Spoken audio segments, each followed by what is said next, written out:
3 brides, 3 graves. That is what everyone knows. That is what makes the noble women press themselves against the walls of the great hall, eyes down, hands trembling, when the Alpha King calls for a fourth. He stands on the dais like a man carved from winter itself. Dark hair, darker eyes, and a face that might have been handsome once, before grief hollowed it out. Choose, his chancellor had told him. The kingdom needs an heir. The bloodline must continue. So the king stands and waits. And one by one, every eligible woman in the realm refuses. Cursed, they whisper. Death follows him. Not even his own mother survived his birth. The guards shift. The chancellor frowns. The silence stretches like a blade being drawn, and then she steps forward. Small, quiet. A faded dress mended too many times. A child balanced on her hip. A little girl with wide eyes and a closed mouth. An Omega. From the dying villages near the border. No title. No family crest. Nothing but the dust of a long road still clinging to her hem. The court forgets how to breathe. Because this woman, this nobody, has just walked into the center of the great hall and stopped directly in front of the most feared alpha in the realm. She looks up at him. She does not bow. I accept, she says. And the king, the man who has buried 3 brides, who has not smiled in 4 years, who the entire kingdom believes is cursed, goes very, very still. So now the court is wondering, why would one quiet Omega accept what every noblewoman refused? And why does the king look at her like she has just set fire to something he thought was already ash? Vera had made her peace with death long before she entered the great hall. It had happened slowly, the way ice claims a river in winter. First the crops failed. Then the sickness came. Then the pyres began burning every night until the smoke became more familiar than clean air. Thornwick was dying. Her village, her home, the only place she had ever belonged, and no one was coming to save it. The crown had stopped sending supplies 3 months ago. Resources are limited, the messenger had said. The king has priorities. Vera had watched the last healer die 2 weeks later, had held old Maren's hand while she coughed blood onto the pillow and whispered, "Take care of them. Promise me." She had promised. And then she had heard about the bride selection, the Alpha King's 4th attempt to find a mate. Every eligible woman in the realm was being summoned to the capital. Rumors said he was offering unprecedented dowries. Rumors also said every woman he had chosen had died within weeks. Vera did not care about rumors. She cared about the 300 people still alive in Thornwick. She cared about the grain stores that would be empty by winter's end. She cared about the children who no longer had the strength to cry. And she cared about Wren. The little girl on her hip stirred, pressing her face against Vera's shoulder. 6 years old, mute since the fever took her mother. She had survived alone in an abandoned cottage for 3 days before Vera found her, curled beneath a table, clutching her dead mother's shawl. She had not spoken since, but she clung to Vera like a small, silent shadow. And Vera had decided, somewhere between the burned-out fields and the empty medicine stores, that she would keep this child alive, no matter the cost. Even this. The great hall of Ashenmoor was vast. Black stone walls, iron chandeliers, banners the color of dried blood hanging from the vaulted ceiling. It smelled of cold metal and something older. Power, perhaps, or fear. Vera stood at the back of the crowd. She was the smallest, the poorest, the only Omega in a room full of alphas and betas. She could feel their stares, could hear the whispers. Who let her in? Is that a peasant? She ignored them. She had become very good at ignoring things that did not matter. One by one, the noble women were called forward. One by one, they refused. "I cannot, Your Majesty. My health would not permit the journey north. My father requires my presence at home. I am promised to the temple. The king watched each refusal with the same expression. Nothing. An emptiness that went deeper than indifference. His chancellor stood beside him. A thin man with silver hair and a smile that did not reach his eyes. Lord Corvain. Vera had heard that name on the road. The king's closest advisor, the only person who had remained loyal through the deaths, the rumors, the slow unraveling of the crown. Your Majesty, Corvain murmured. Perhaps we should conclude for today. The king's jaw tightened, and Vera moved. She did not remember deciding. Her feet simply carried her forward until she stood in the open space before the dais. The silence that fell was absolute. Ren's arms tightened around her neck. Vera rubbed the child's back gently. The king looked down at her. Dark eyes, sharp cheekbones, a scar cutting through his left eyebrow. He was larger than she had expected. Taller, broader. The kind of build that came from warfare, not ceremony. He looks tired, Vera thought. He looks like he has not slept in years. You, he said. His voice was low, rough, like something unused. What is your name? Vera, of Thornwick. A murmur rippled through the hall. Thornwick, the dying village, the forgotten one. You are an Omega. It was not a question. Yes. You have no title, no family, no dowry. He studied her. Why are you here? Vera met his gaze. She was aware, distantly, that she should be afraid. Every instinct should be screaming at her to bow, to submit, to bare her throat. But she had buried too many people this year to fear one more death. Because someone should be, she said. The king went still. Behind him, Lord Corvain's expression sharpened. You know what they say about me, the king said. The curse, the deaths. I know. And you still came forward? Yes. He descended one step, then another. The crowd pressed back, but Vera did not move. He stopped directly in front of her.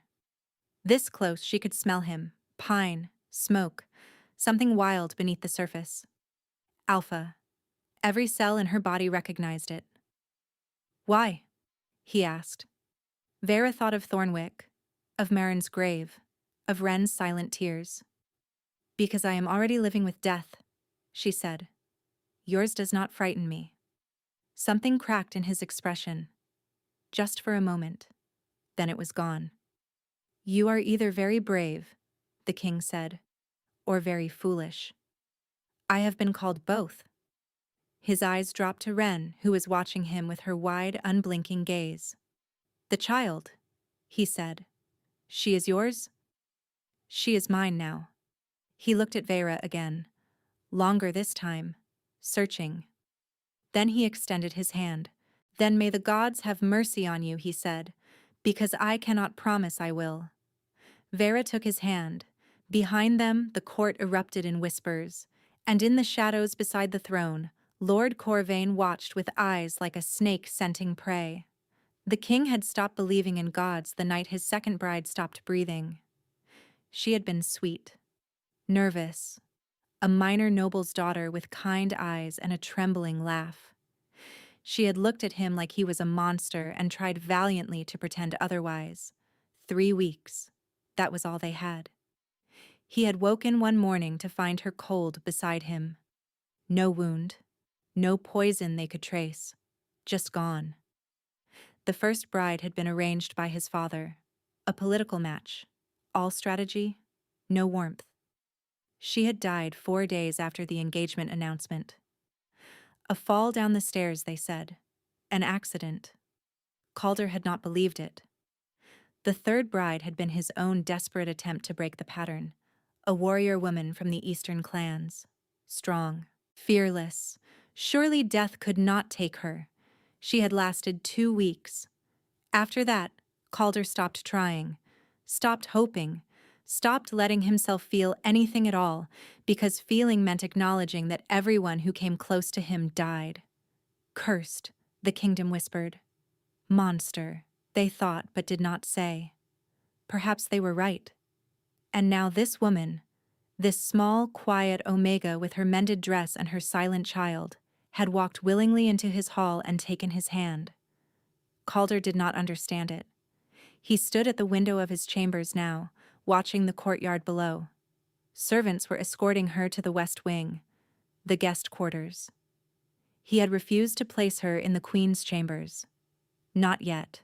Not until he understood what he was dealing with. Or until she dies, like the others. A knock sounded at the door. Calder did not turn. Enter. Lord Corvain's footsteps were soft, measured. Your Majesty. A pause. That was unexpected. Which part? All of it. Corvain stopped beside him. An Omega with no family, no title, no political value, and a child no less.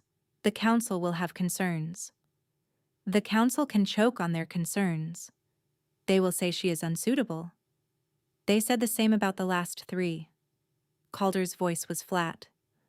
And the last 3 are dead. Perhaps unsuitable is what I need. Corvain was quiet. When he spoke again, his voice was careful, gentle. Your Majesty, I know you carry guilt for what has happened, but this woman... He shook his head. She is not your salvation. She is a peasant Omega who saw an opportunity. Calder finally turned. His chancellor stood in a pool of candlelight, expression arranged into perfect concern. He has been with me through all of it, Calder reminded himself. The deaths, the accusations, the isolation. He stayed when everyone else fled. What opportunity? Calder asked. To die? To elevate herself, to bring her village out of poverty. Corvain's smile was sympathetic. People do desperate things when they are desperate. It does not make them special.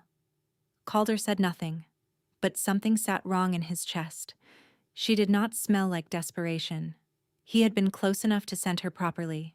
Pine soap, road dust, the faint sweetness of milk from the child. But beneath all of that, something else. Something steady and entirely unafraid. Omegas feared alphas. It was instinct, biology, survival.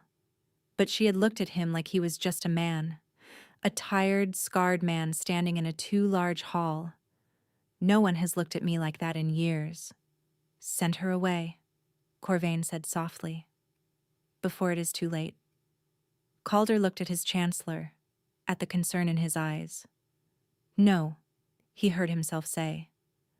Corvain's expression flickered. Your Majesty. I said no. Calder turned back to the window. Below, the small figure had paused in the courtyard. The child in her arms was pointing at something, a raven on the wall. The woman smiled.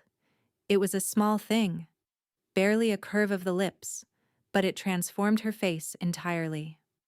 She stays, he said, for now. Behind him, Corvain bowed. As you wish, Your Majesty. His footsteps retreated. The door closed, and Calder stood alone, watching the woman who had just volunteered to share his curse. Why did you come? He wondered. What are you not telling me? Below, Vera turned her face up toward the castle. For a single heartbeat, it seemed like she was looking directly at him. Then she disappeared into the shadows of the western entrance. And in the corridor beyond the king's chambers, Lord Corvain paused. His expression was no longer concerned. It was calculating. Another one, he thought. Interesting. He smiled and walked into the dark. The chambers they gave her were larger than the entire house Vera had grown up in. A canopied bed draped in deep blue. Furs piled thick enough to sink into. A fireplace already burning. Windows that looked out over a garden she could not imagine walking through. It was obscene. She thought of the children in Thornwick sleeping 3 to a bed because there were not enough blankets. But she said nothing, smiled politely at the servants. You are here for them, she reminded herself. Endure this, survive this, and they will live. Wren sat on the massive bed, watching everything with her silent, watchful gaze. Vera crossed to her, knelt. "Strange, isn't it?" she said softly. "All this space." Ren nodded.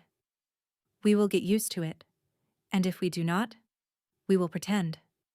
Something almost like a smile ghosted across Ren's face. A knock at the door.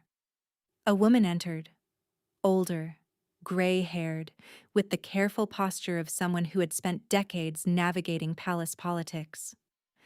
"I am Brannock," she said. "I have been assigned to attend you during your stay." During my stay, not as the future queen. Vera noted the distinction. "Thank you, Branna." The woman's eyes moved to Ren. "The child. She is yours?" "She is." "She does not speak?" "Not anymore." Branna nodded. She did not ask why. That alone made Vera like her. The older woman hesitated at the door, turned back. "The last three," she said. "The brides." Vera's stomach tightened. "Yes?" "They were kind women. Good women. They did not deserve what happened to them." "What did happen to them?" Silence stretched. "No one knows," Brannock said finally. "They simply stopped breathing. One moment alive, the next gone. No marks, no poison, nothing." Vera absorbed this. "You think the king—" "No." The word came quick and fierce. "His Majesty would never harm a woman. I have served this household for 30 years. I knew him as a boy. Whatever is happening, it is not him. But it is something. And you should be careful, my lady." She left before Vera could respond. The fire crackled. Ren had curled onto her side, eyes already growing heavy. Vera pulled the furs over her small body and stood at the window. 3 brides. All dead. No explanation. She should be terrified. But Vera had stopped being afraid the night she walked through a fever ward to hold dying strangers because no one else would. Something is killing them. And if I do not find out what, I will be next. She waited until Ren's breathing deepened into sleep. Then she slipped out, silent as smoke. The castle at night was a different creature. Shadows pooling in corners, torches burning low. Vera moved through the corridors carefully. Years of sneaking through woods to check hunting traps had taught her how to move without being heard. A sound made her freeze. Thwack, thwack, thwack. Rhythmic, violent. She followed it. The corridor opened onto an interior courtyard. Training dummies lined one wall, and in the center, lit by a single torch, the king. He wore no shirt despite the cold. His back was to her, scarred, muscled, gleaming with sweat. He was driving his fists into a training post with brutal precision. His knuckles were bleeding. He did not stop. Vera watched for a long moment, the controlled violence, the way his shoulders hunched like a man carrying weight that never lifted. He is not sleeping either. She should leave. Instead, she stepped forward. His head snapped toward her instantly. Wolf instincts. His eyes found her in the dark, and she watched surprise shift to wariness, then to carefully constructed blankness. "You should be sleeping," he said. "So should you." For a moment, something that might have been a smile tugged at the corner of his mouth. Fair point. He turned from the post, wrapped a cloth around his bloodied hands without looking at them. "Why are you out here?" he asked. "I could not sleep. Strange place." She paused. "Lots of ghosts, I imagine." His expression shuddered. "The servants talk," Vera said. "About the others. Your previous brides." "Do they?" "They say no one knows what happened." He said nothing. "Is that true?" Still nothing. Vera stepped closer. "Your Majesty, if I am going to die here, I would at least like to know why." His eyes snapped to hers. Dark, furious, aching. "If I knew why," he said, each word measured, "do you think I would have let it happen 3 times?" She held his gaze, found nothing but raw, unguarded pain. You do not know? She said. You genuinely do not know. No. The word came out rough. I wake up beside them and they are cold. I search for answers and there are none. His hands were shaking. I stopped touching them, he whispered. After the second one, I thought maybe it was me, some sickness in my blood. So I kept my distance. Separate chambers, separate meals. He looked at his hands like they belonged to a stranger. She still died? Vera felt something shift in her chest. Someone is killing them, she said. His head came up. 3 women, all healthy, all dying the same way. No marks, no poison anyone can trace. That is not a curse, Your Majesty. That is a murderer. His eyes widened. Who? He demanded. I do not know. Yet. She met his gaze. But I intend to find out. Silence fell between them. Heavy. Electric. Why? He asked.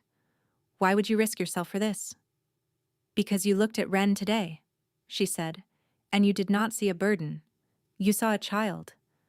And a man who sees children as children is not a man who murders women in their sleep. He stared at her like she had spoken in a language he had forgotten he understood. You barely know me, he said. I know enough. For a moment he almost smiled. Then his expression sobered. What really happened to them? Vera asked. Before. Who did they speak with?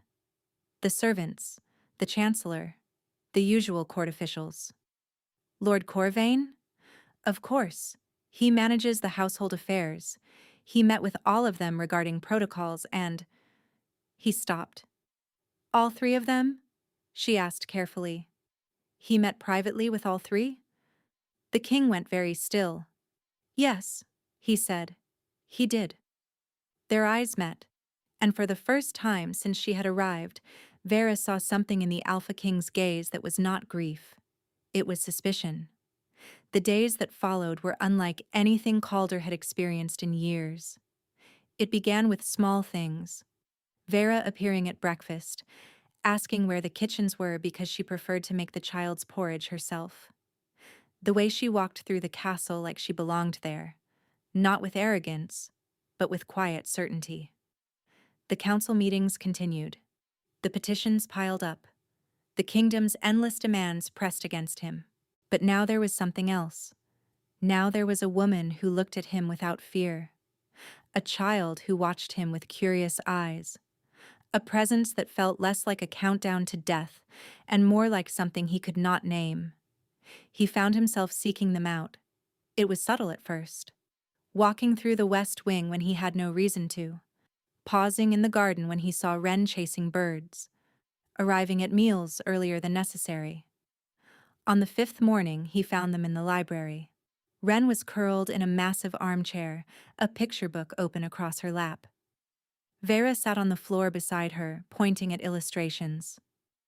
That is a dragon, Vera was saying. They breathe fire. Very impolite at dinner parties.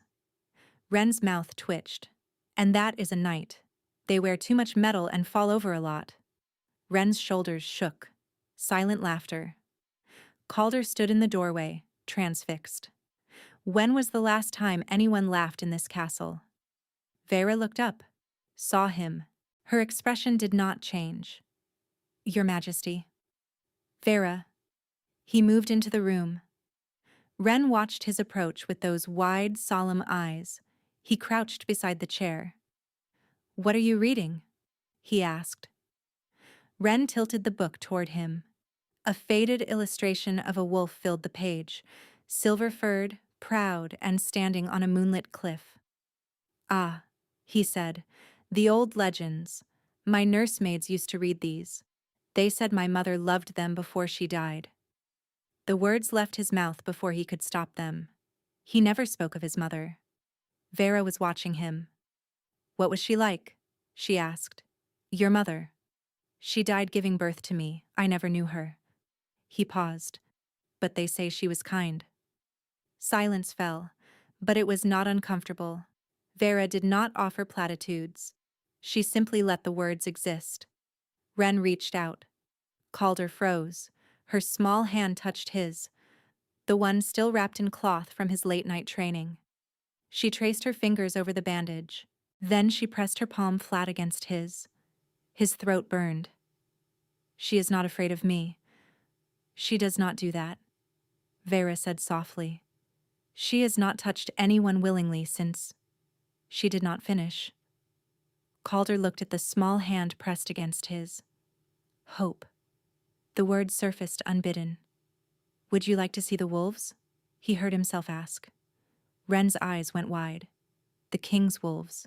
The pack that runs with me. They are gentle with children." Wren looked at Vera. Vera smiled. Unguarded. Warm. "I think that sounds like an adventure." The wolves were kept in a sprawling enclosure beyond the eastern wall. 12 of them, ranging from gray-muzzled elders to yearlings still growing into their paws. They gathered at the fence when Calder approached. The largest, a scarred female named Senna, pushed her muzzle through the slats. Wren pressed against Vera's leg. "They will not hurt you," Calder said. He crouched, letting Senna sniff his hand. "They are pack. Family." He held out his hand to Wren. She hesitated, looked at Vera. Vera nodded. Wren stepped forward, placed her hand in Calder's, let him guide her closer.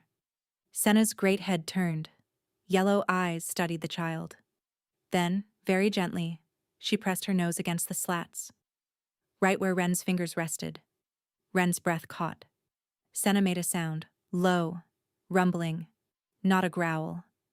Something softer. Greeting, Calder realized. She is greeting the child. Wren's face transformed. Wonder, maybe. Or the first stirrings of joy she had felt in a very long time. She turned to Calder and smiled. His heart stopped. "She likes you," he managed. Wren nodded fiercely. She turned back to Senna, stroking the wolf's muzzle with small, reverent fingers. Behind him, Vera made a sound. When he turned, her eyes were wet. "Thank you," she whispered. "I have done nothing." "You have done more than you know." Their eyes held. Something passed between them, fragile, unnamed. Then Wren tugged at his sleeve, pointing excitedly at a wolf pup that had tumbled into view, and Calder smiled. He did not notice the figure watching from the castle wall. Lord Corvain stood in the shadow of a parapet. His expression was not pleased. 2 weeks passed. Vera learned the castle's rhythms, which corridors the servants used at dawn, where the guards changed shifts, which stairs creaked. She learned the people, too. Branna, who brought extra blankets without being asked, the cook's boy who saved scraps for Wren, the stable master who let the child pet the horses, and she learned the king. He was not what the stories claimed, not the monster, not the tyrant. He was awkward in kindness, like a man relearning a language he had once been fluent in, but he came back. Every time. He came back. Wren had claimed him entirely. She followed him through the castle like a small shadow, sat beside him at meals, fell asleep against his shoulder when he read to her. And Calder, the fearsome alpha king who had buried 3 brides, let her. He is gentle, Vera thought. Underneath all that armor, he is gentle. It made what she had discovered that much harder to bear. She had not stopped investigating. Late nights spent listening at doors, careful questions asked of servants, piecing together the timeline of each bride's final days, and all roads led to the same place, Lord Corvain. He had met with each bride privately, had been present at their final meals, had access to every corner of the castle, but she had no proof, nothing concrete, so she kept watching and waiting. Until the night everything changed. It started with screaming. Vera jolted awake. Wren was sitting up beside her, clutching her shawl, eyes wide. "Stay here," Vera whispered. "Lock the door. Do not open it for anyone but me or Brannog."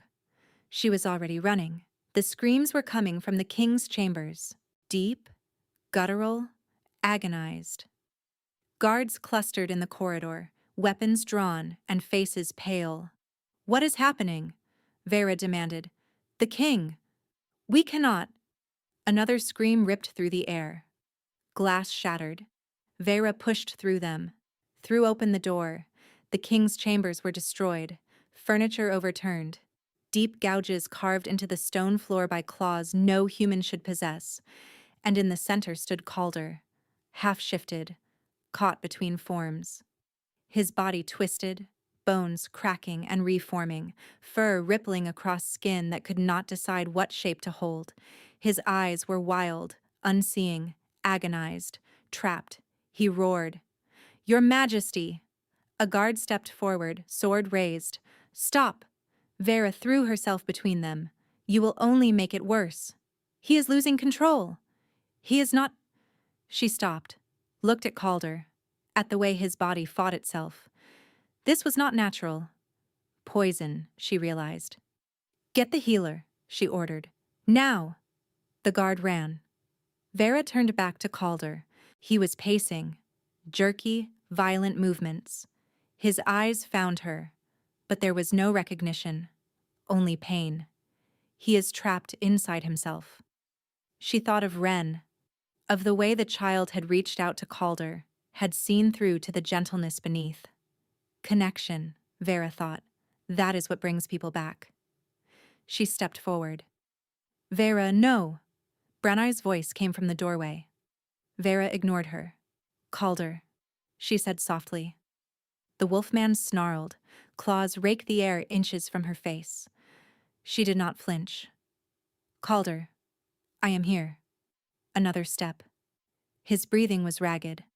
"I know you are in there. Whatever is happening, it is not you." His eyes flickered. "You showed Wren the wolves. You read her stories. You smiled at her yesterday." She kept her voice steady. "That is who you are." A sound escaped him. Something broken. "Come back," she whispered. "Please." She reached out, touched his face. His skin burned, fever hot. For a moment, nothing happened. Then the shift reversed. Bones reshaping, fur receding, until Calder knelt before her, human again, gasping. He looked up at her. "Did I hurt anyone?" he rasped. "No." He closed his eyes. Relief flooded his features. Then he collapsed. Vera caught him, cradled his head in her lap. Branna appeared beside her. What happened? He was poisoned, something that triggered an uncontrolled shift. Poisoned? But who? "I need you to collect samples from everything the king consumed tonight. Take them to someone you trust absolutely."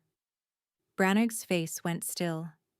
"You think someone in this castle is trying to kill him?" "I think someone has been trying to destroy him for a very long time, and I think the brides were just part of it." Branner nodded. "I will do it tonight. There is an herbalist in the lower town." "Thank you." Branna paused at the door. "You should know. The one who brought the king his wine tonight. It was Lord Corvain." Vera's blood went cold. "He insisted," Branna continued. "Said he wanted to personally ensure the king's comfort." The older woman's eyes met hers. "Be careful, my lady. Men like Corvain do not lose gracefully." She left, and Vera sat alone in the ruined chamber, holding the king, wondering how long they had before the snake struck again. He woke to candlelight and a ceiling he recognized, his own chambers. But something was different. He was not alone. Vera sat in a chair beside his bed, her head bowed, her eyes closed, asleep, still wearing the same dress from when? Last night? 2 nights ago? And curled against his side, small and warm, was Wren. Calder stared at the sleeping child, at the small hand fisted in his shirt, at the absolute trust in her relaxed features. His throat burned. She stayed. They both stayed. He tried to move. Every muscle screamed in protest. Vera's eyes opened. "You are awake." Her voice was rough with exhaustion. "How long?" 2 days. She leaned forward. "How do you feel?" "Like death." That is because you almost died. He absorbed this. The shift. I lost control. You were poisoned. The word landed like a blade. Something in your wine, Vera continued. An herbalist confirmed it.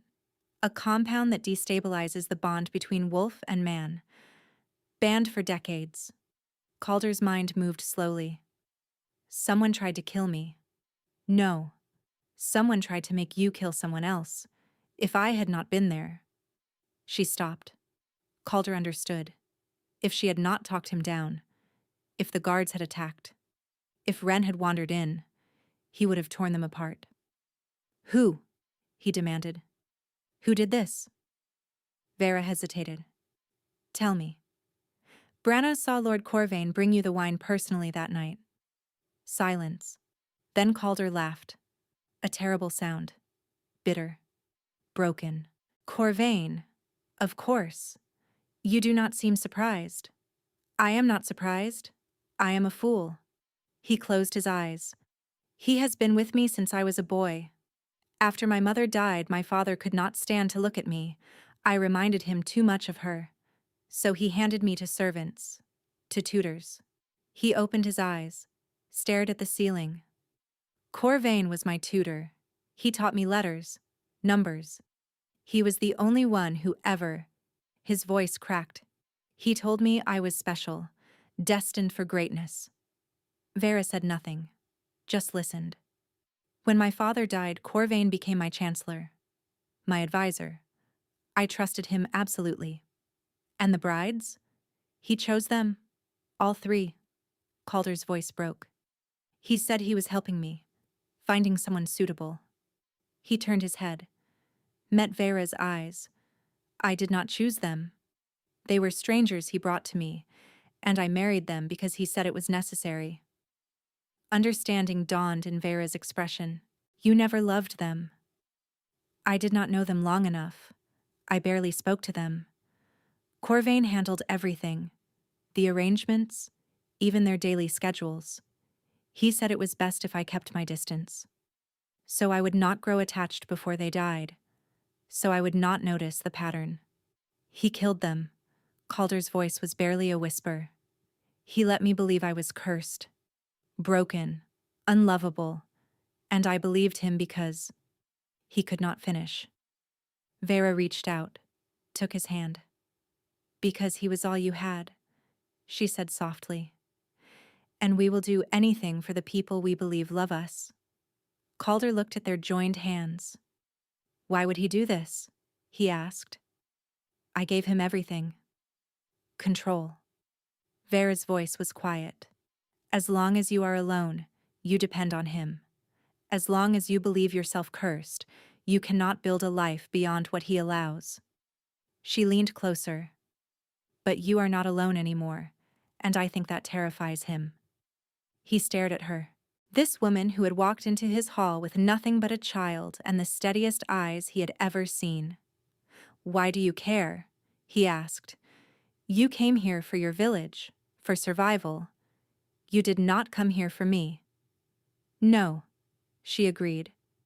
I did not. She looked down at Wren. But Wren chose you, and her judgment is better than mine has ever been. Her eyes lifted to his. You are not cursed, Calder. You are not broken.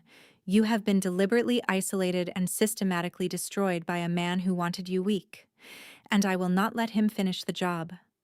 Something broke open in his chest. You barely know me, he said. I know enough. She smiled. Small. Fierce.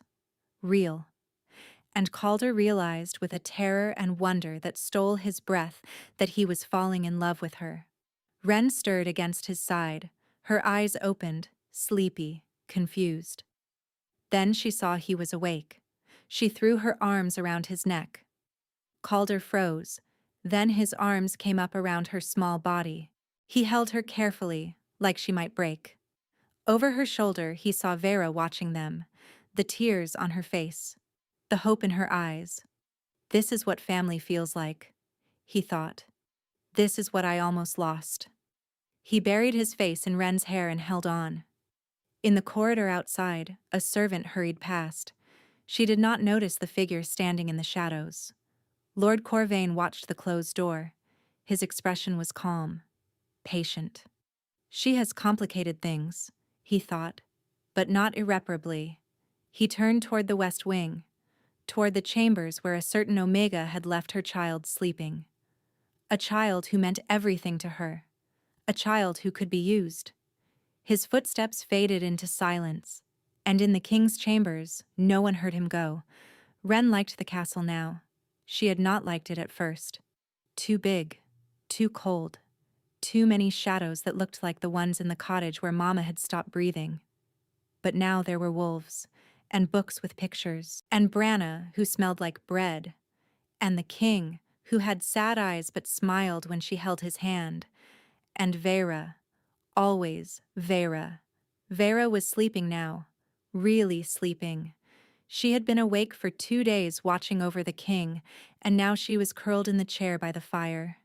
Wren sat on the bed, watching her. She is tired.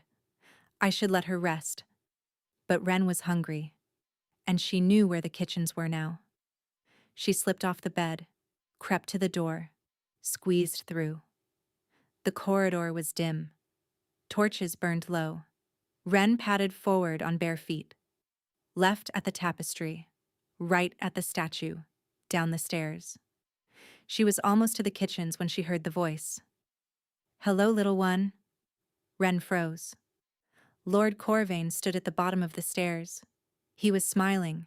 It was not a nice smile. "You should not be wandering alone," he said. "It is dangerous."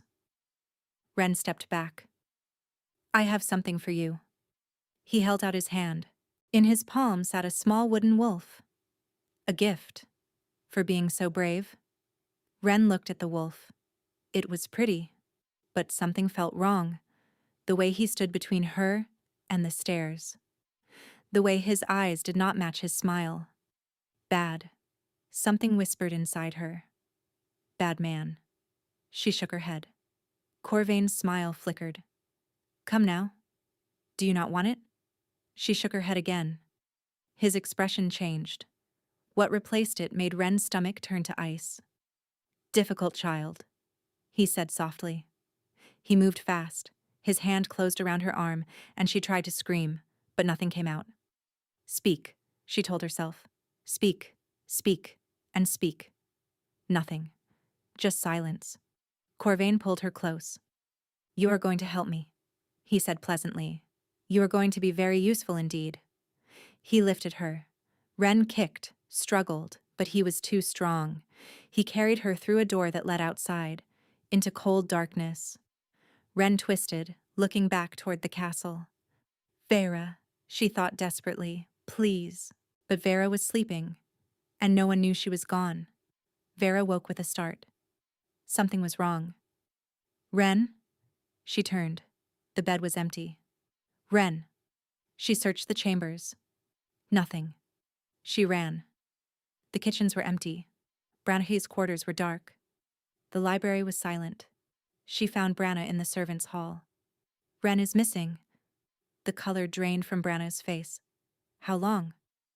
"I do not know. I fell asleep." "Do not blame yourself. Think. Where would she go?" "The wolves." They ran. The wolf enclosure was peaceful. Senna lifted her head. No Wren. But there was something else. Footprints in the frost. Large ones, a man's boots. And smaller ones beside them for a few steps before they disappeared. Carried. "Corvain," Vera said. She followed the footprints toward the eastern gate. "Wake the king," she ordered. "Tell him everything. Bring soldiers. You cannot go alone.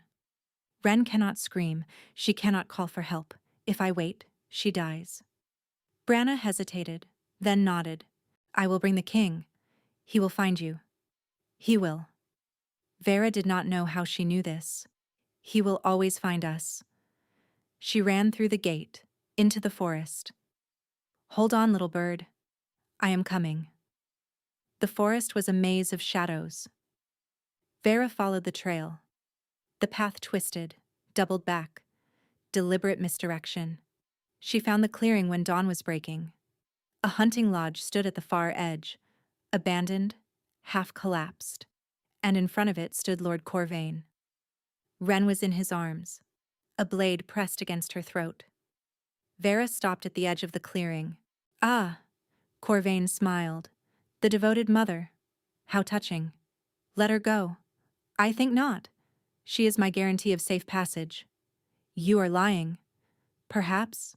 His smile widened. "But you cannot know for certain." Vera's hands clenched. "What do you want?" "What I have always wanted. Control." He tilted his head. "Do you know how long I have worked to shape that boy? 23 years. I raised him, molded him, made him into the weapon this kingdom needed. You made him miserable. I made him dependent." Corvain's voice sharpened. "A king who trusts no one but his chancellor. A king who believes himself cursed. A king who would never form attachments that might dilute my influence." He looked at Wren with disgust. "And then you came along. An Omega peasant with a mute orphan. You have undone years of work in weeks." "Good." His expression flickered. "You should be more afraid. I have buried villages. I have held dying children. You are a small man with a knife, Corvain. You do not frighten me." "Then perhaps this will." He moved the blade. A thin line of red appeared on Wren's throat. Vera froze. "That is better." Corvain's smile returned. "Now, walk into that lodge and close the door." "No." He pressed the blade deeper. Wren whimpered. "I cannot save her. If I move, he kills her. If I do not move, he takes her." "Vera," Wren whispered. Vera's head snapped up. Wren had spoken. "Run," Wren said. Her voice was rusty, cracked. "Please." And then she bit Corvain's hand. He screamed. The blade jerked away. And in that single moment, Vera moved. She did not reach them in time. But the wolf did. Calder had never run so fast in his life. The moment Branno's words had registered, "Wren is gone," Corvain took her. Vera went after them alone. He had shifted. One moment human, the next wolf, tearing through the gates with Senna and 3 others at his heels. The scent trail burned in his nostrils. Fear, blood, Corvain's cologne, and beneath it all, Vera. He burst into the clearing just as Wren bit Corvain's hand. The Chancellor stumbled.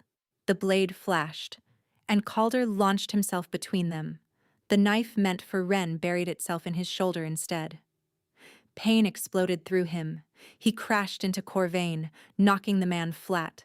Blood sprayed across the snow. But Calder did not stop. He stood over his prey, teeth bared, every instinct screaming to bite, to tear, to end this. Corvain looked up at him, and for the first time, Calder saw fear in those calculating eyes. "You would not," Corvain gasped. "You are not a killer. I made sure of that." Calder lowered his muzzle. Let Corvain see his eyes. "Calder!" Vera's voice, soft, steady. He did not move. "Calder, please, look at me." He turned his great head. She stood at the edge of the clearing, Wren clutched tight against her chest, both trembling, both alive. "He does not deserve a quick death," Vera said.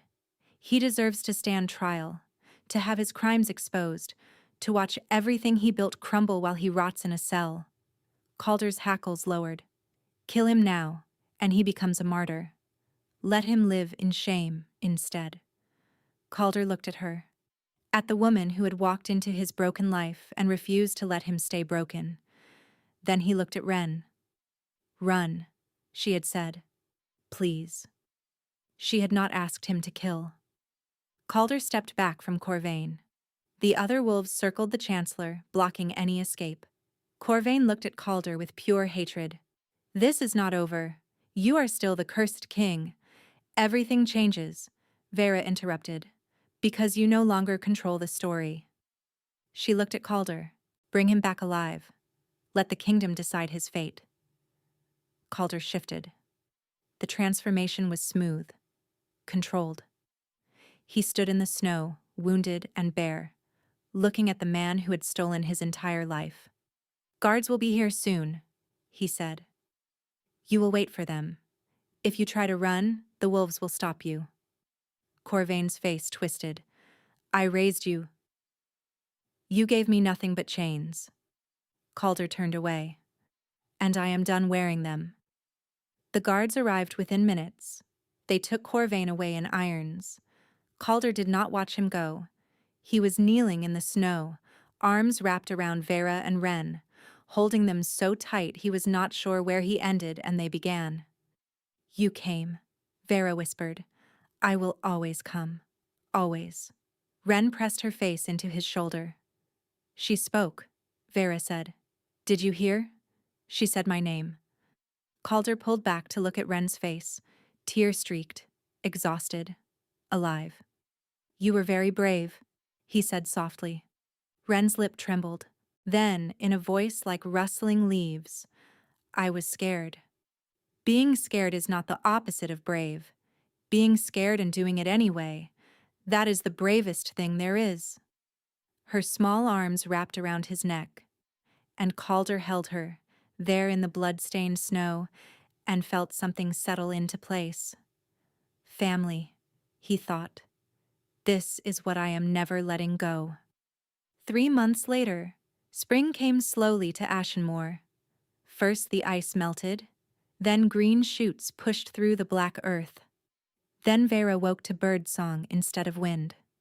She stood at the window of the Queen's chambers, her chambers now, and watched Calder teaching Ren to throw knives. It was not a traditional skill for a child, but Ren had insisted. "You are spoiling her," Vera had told him once. "Absolutely," he had agreed. "I intend to spoil her for the rest of my life." She watched them now, Ren's tongue poking out in concentration, Calder adjusting her grip, the knife flying wide, and both of them laughing. Ren was speaking regularly now, full sentences, questions. She still had quiet days, but she was finding her voice again. And Calder, the fearsome alpha king, was learning to laugh. The trial had been 2 months ago. Corvain was in a windowless cell now. He would spend the rest of his life there. Thornwick was recovering. Calder had sent supplies within a week: grain, medicine, builders. Vera had returned once to see Marin's grave. "They will live," she had whispered. "Because of you."